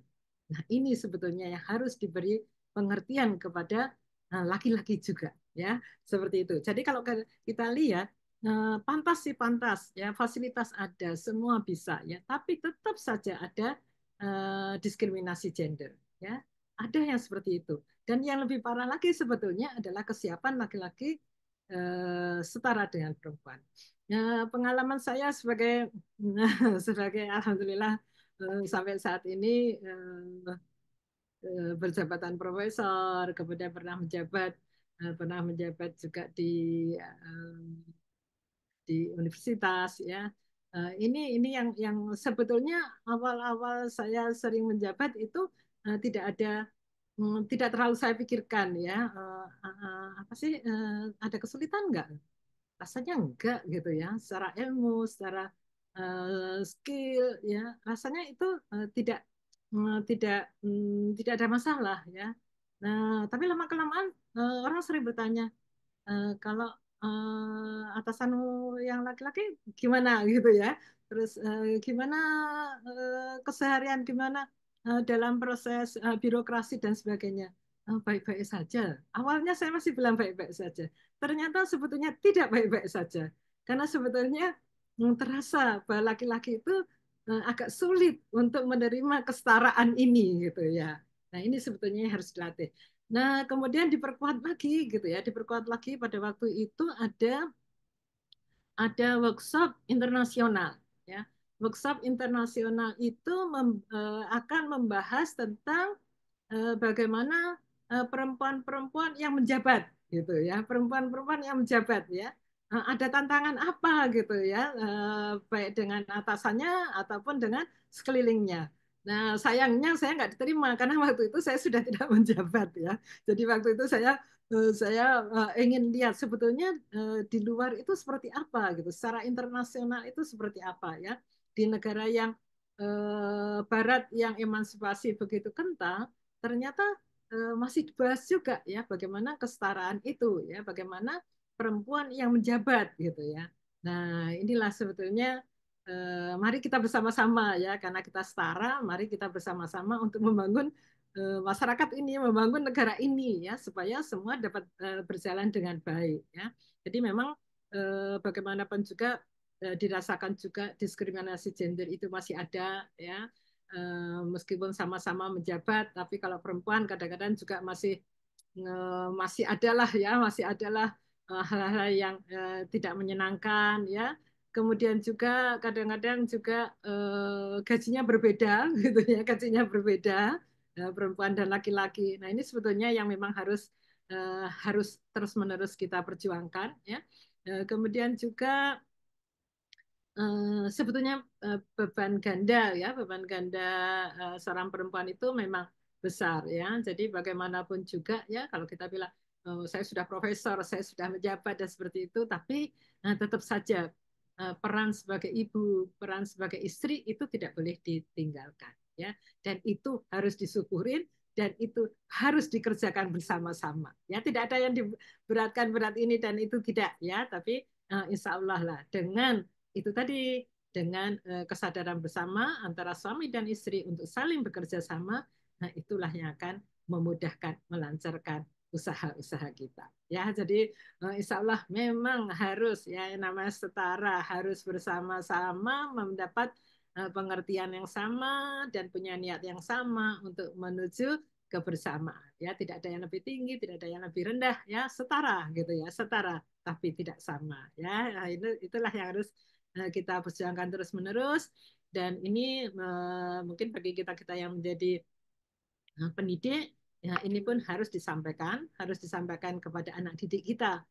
Katanya supaya kita nggak menyesal gitu ya, kenapa kemarin nggak menasehatin gitu ya. Jadi ini memang harus kita berikan contoh kepada mahasiswa-mahasiswa kita, sekeliling kita, lingkungan kita ya.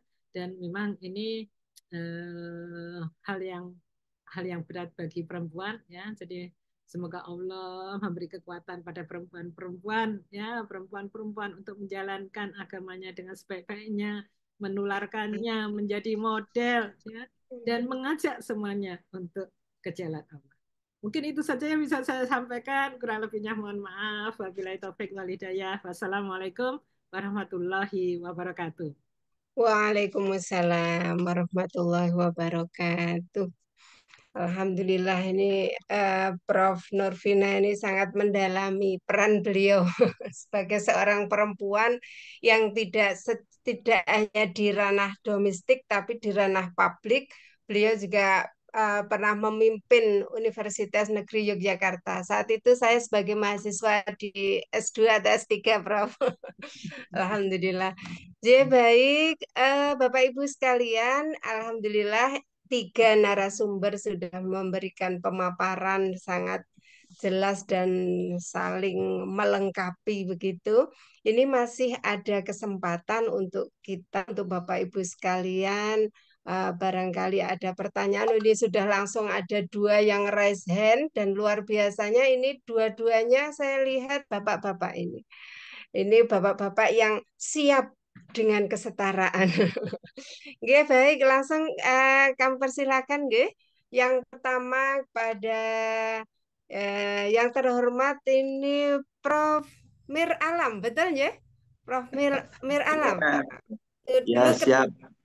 Ya, Prof ya. Ya, Saya siap. persilakan, monggo Prof. Ya, Bismillahirrahmanirrahim. Assalamualaikum warahmatullahi wabarakatuh. Waalaikumsalam warahmatullahi wabarakatuh. Ini temanya pagi ini sangat menarik dan saya pikir kita sepakat bahwa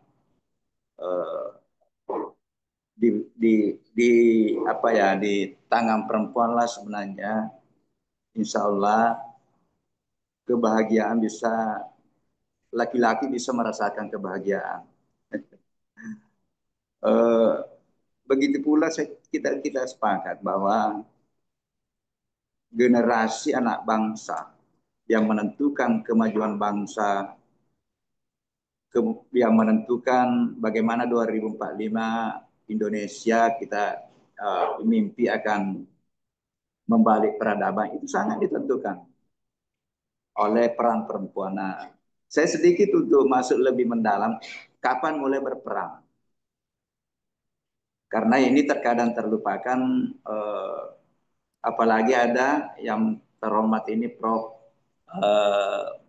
Nurvina ya, dari guru besar ilmu kimia, dan salah satu yang saya coba sorakan sekarang bahwa bagaimana ilmu kimia, fisika, biologi itu kalau bisa menjadi ilmu yang harus dipelajari oleh seluruh rumpun ilmu. Jadi yang selama ini kan hanya digunakan sebagai basic science untuk eksakta. Padahal disinilah rahasia banyak yang kita temukan, bahwa hidup ini sebenarnya itu interaksi dari tiga proses kimia, fisika, dan biologi. Nah tentu nanti kalau diajarkan di pendidikan formal tidak boleh sama RPS-nya. Perencanaan pembelajarannya tidak boleh sama, dipelajari di rukun, dipelajari di politik. Tetapi kalau kita merenungkan, mengkaji, mendalami ini, peran perempuan itu mulai dari bagaimana menata reaksi-reaksi kimia dalam tubuh, mulai dari pembentukan sel. Karena betapa banyaknya hasil penelitian bahwa anak cerdas itu rupanya terlambat. Anak yang berakhlak itu terlambat kalau nanti keluar dari rahim, itu baru kita didik.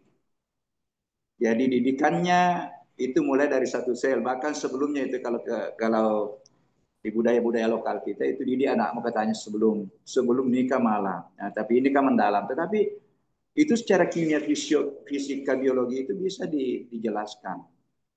Karena alam rahim itu alam yang penuh dengan rahmat, dan pendidikan atau didikan mulai dari alam rahim itu sangat dibutuhkan.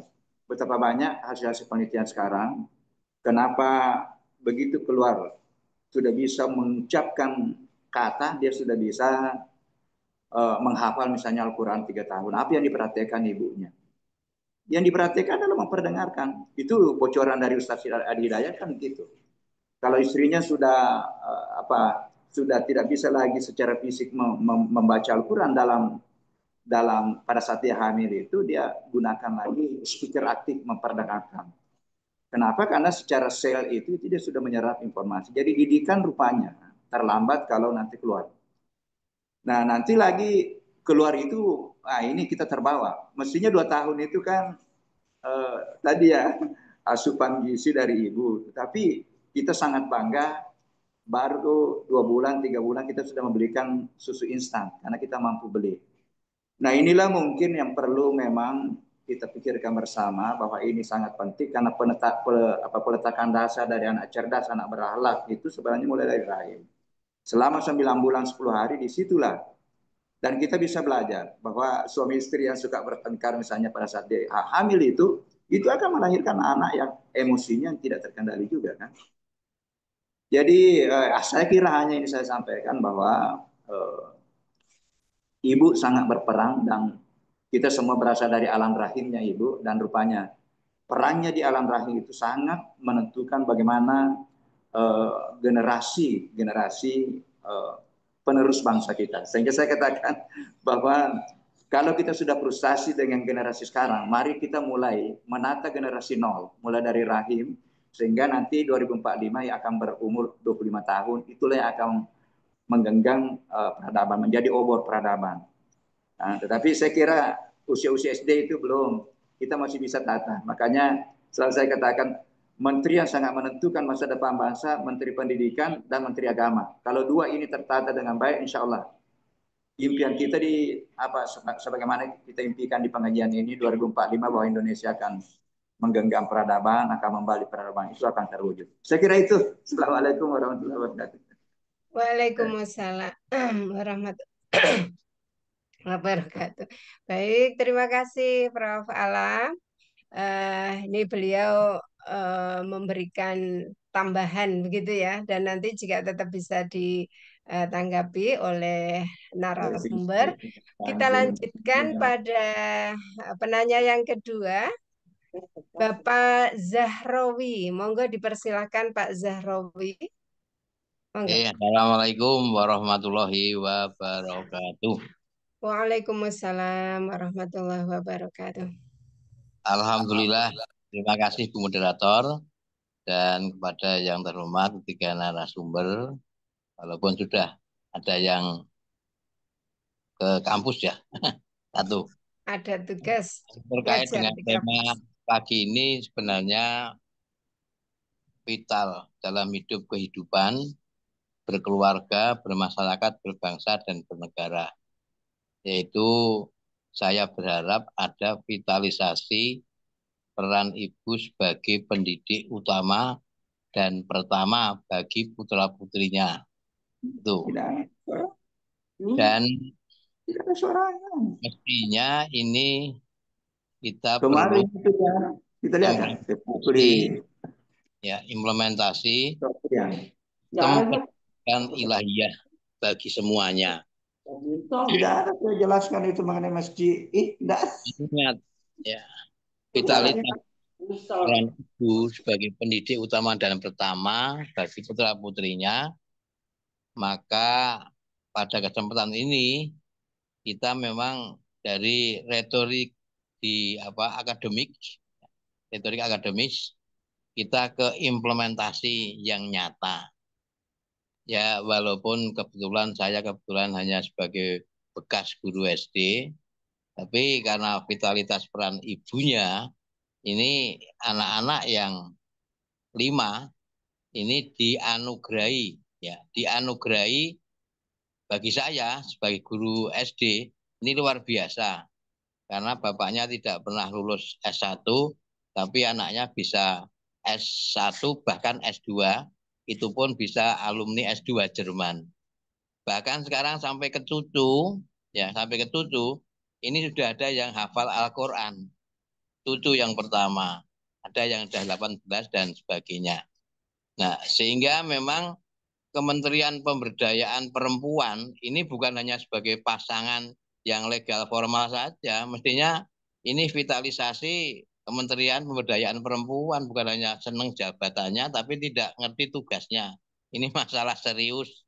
Nah, oleh karena itu, dengan dampak dari liberalisme kapital saat ini kan banyak yang kita sayangkan ibu-ibu ini yang krisis eksistensi. Sehingga banyak ibu-ibu itu yang sensasional prestis. Misal mau antar anak ke TK, itu mungkin bisa pakai baju merah dan nanti jemput pakai baju biru. Bahkan mungkin tukar motornya dan sebagainya. Karena apa? Krisis eksistensi. Jadi di samping vital peran ibu sebagai pertama, tetapi kita juga perlu memahami ada krisis eksistensi bagi para perempuan. Ini masalah serius Ya, yang harus baik. Terima kasih, Bapak. Monggo, nanti ini bisa lebih jauh diuraikan. Yang jelas, saya alhamdulillah meskipun hanya bekas guru SD, bisa 5 anak, bisa 10 cucu. Alhamdulillah. Alhamdulillah, Masya Allah. Oke. Terima kasih. Waalaikumsalam warahmatullahi wabarakatuh. Terima kasih Bapak Zahrawi, Bapak Ibu sekalian. Ini waktu kita sudah tinggal 11 menit lagi. Dan ini terakhir barangkali ini karena Bapak Darwis ini sudah raise hand. Saya beri kesempatan, tapi mohon untuk singkat saja, nggih, Bapak. Monggo dipersilakan Pak Darwis. Monggo. Assalamualaikum warahmatullahi wabarakatuh. Waalaikumsalam. Pada Bu Dr. Umi Faizah dan kepada para pemateri Prof. Ali Imron, Prof. Nurvina dan Prof. Martita di kesempatan pagi hari serta para jumin-jumiat semuanya. Alhamdulillah. Saya cuman mungkin sharing dari ini tadi kan ada bapaknya juga ada yang terkait juga masalah sama untuk generasi itu kan tidak cuma langsung setelah melahirkan tapi dari proses di awal. Kadang-kadang namanya ibu-ibu itu kalau pas masa hamil itu kan sensi sekali gitu. Nah, mungkin ada trik gimana kah? Nah, mungkin dari awal sudah pembinaan dulu untuk menenangkan sehingga saat pas masa kehamilan itu bisa membawa ketenangan gitu sehingga janin yang akan dilahirkan pun juga jadi tenang bawa ke sana ya. Tentunya juga bapaknya perannya harus sering membacakan Al-Qur'an dan lain sebagainya. Mungkin itu saja sebelumnya. Terima kasih banyak dan tetap semangat selalu dan teriring doa sehat walafiat. Mohon maaf. Assalamualaikum warahmatullahi wabarakatuh. Waalaikumsalam warahmatullahi wabarakatuh. Baik, terima kasih pada Bapak Darwis. Untuk selanjutnya kami mohon persilakan pada Pak Profesor Dr. Ali Imron Al-Ma'ruf, MHum, untuk memberikan tanggapan dan juga nanti langsung closing statement serta Ibunda Profesor Dr. Nurvina Asnam juga nanti dimohon untuk memberikan tanggapan dari ketiga uh, penanggap tadi yang memberikan sharing dan maupun ada pertanyaan. Monggo dipersilakan. Masing-masing mohon waktunya 5 menit saja. Monggo, Prof. Ali ada? Masih ada? Oh, nje. Monggo Prof. Ali. Ya, terima kasih Bu Umi, Bu Moderator. Langsung aja saya menanggapi ketiga menanggap yang saya kira hampir sama. Intinya masalah bagaimana melahirkan generasi petani yang hebat gitu ya. Semuanya harus dimulai dari ibu, ya, artinya ketika hamil. Betul, tadi udah Pak Darwis juga, Prof. Alam juga apa seperti tadi yang Pak Yahwi. Jadi kebetulan anak-anak juga sudah besar semua ini. Sekarang sampai ada cucu. Saya selalu pesan kepada anak-anak saya yang masih ada yang proses akan hamil begitu ya. Itu betul tadi yang dikatakan oleh Prof. Alam bahwa dari penelitian yang saya baca di jurnal, kalau di barat kan biasanya orang hamil itu supaya anaknya nanti bisa hebat itu diperdengarkan musik klasik ya. Musik-musik klasik Beethoven begitu kira-kira katanya akan bisa cerdas. Nah, kemudian ada peneliti lain ternyata justru ibu-ibu hamil itu diperdengarkan bacaan Quran. Nah, baik dirinya sendiri kalau memang dirinya udah bagus bacaannya ya tartil tajwidnya eh, apa namanya juga makhrajnya bagus oke. Tapi seandainya tidak itu bisa diceloh sekarang sudah banyak media bisa dimenang dengan apa bacaan Quran lewat digital kan bisa juga itu juga bisa membantu. Ternyata dengan itu juga setelah lahir itu dalam penelitian banyak anak-anak yang tadi diteliti itu lebih hebat ya daripada sekadar diperdengarkan musik-musik klasik. Nah, itu yang saya lihat karena Quran bukan hanya sekedar bicara tentang tadi, bukan hanya memberikan kecerdasan, karena ilmu Al-Quran berisi begitu banyak pengetahuan baik di duniaan maupun keakhiratan, tapi juga di situ kan mengandung satu firman Allah ya, yang itu akan menenangkan, akan bisa membuat dirinya menjadi lebih beradab, akhlak mulia dan seterusnya. Bisa saya setuju itu. Kemudian selain itu bisa juga dikombinasi. Dari hasil penelitian juga di Barat, ketika ibu hamil itu suka belajar bahasa bermacam-macam. Bermacam-macam bahasa itu dipelajari. Ibu hamilnya itu sendiri. Nah, itu konon dengan berbagai pemahaman terhadap berbagai bahasa itu juga akan mencerdaskan. Itu yang pertama berkaitan dengan melahirkan generasi yang hebat, yang generasi Qurani yang hebat maksud saya. Yang cerdas, bukan hanya cerdas, rasional, tapi juga emosional dan spiritual. Yang kedua berkaitan dengan tadi ya, saya ingin menegaskan bahwa betul ya, eh, ke keberhasilan apapun ya, apalagi keluarga, itu sangat-sangat didukung oleh perempuan. Maka ada sebuah pepatah yang mengatakan di balik suami yang hebat ada istri yang hebat kan begitu ya. Nah, saya punya yang lain, saya setuju itu. Saya mengakui itu ya. Saya bisa jadi begini juga dorongan artinya didukung oleh istri dan juga anak-anak. Tapi di balik satu lagi, di balik perempuan yang hebat, istri yang hebat, bukan ada suami yang hebat. Enggak, salah menurut saya. Enggak tepat menurut saya. Bukan salah, tapi enggak tepat gitu. Di balik perempuan itu yang hebat, ada suami yang bijak. Nah, gitu. Betapa kenapa bijak? Ya kalau suaminya enggak boleh berkarir ya, mestinya enggak boleh berkarir di ruang publik, kan enggak bisa juga begitu. Nah, ini saya kira pentingnya maka suami-suami perlu betul-betul bisa menghargai istrinya Sehingga saling menghargai, saling menghormati, saling melengkapi. Sebagaimana saya katakan, hunna libasul lakum wa antum libasul lahum. Al-Qur'annya sudah begitu, mari kita tinggal amalkan. Sekaligus sebagai closing saya, Bu Moderator, terima kasih. Saya pamit, mohon diri tadi. Assalamualaikum warahmatullahi wabarakatuh. Waalaikumsalam warahmatullahi wabarakatuh. Baik, terima kasih pada Profesor Dr. Ali Imron Al-Ma'ruf.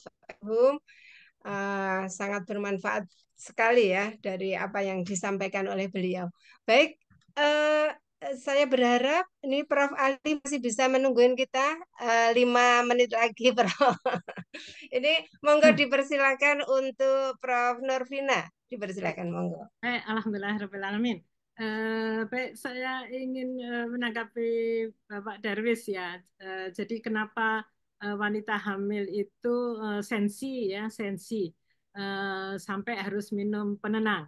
Nah, ini cerita, ini kebetulan karena ilmu saya saya sering mengajar ke mahasiswa karena saya mengajar kimia farmasi. Jadi ada sejarah penemuan obat yaitu namanya talidomid. Talidomid itu adalah obat penenang untuk wanita hamil.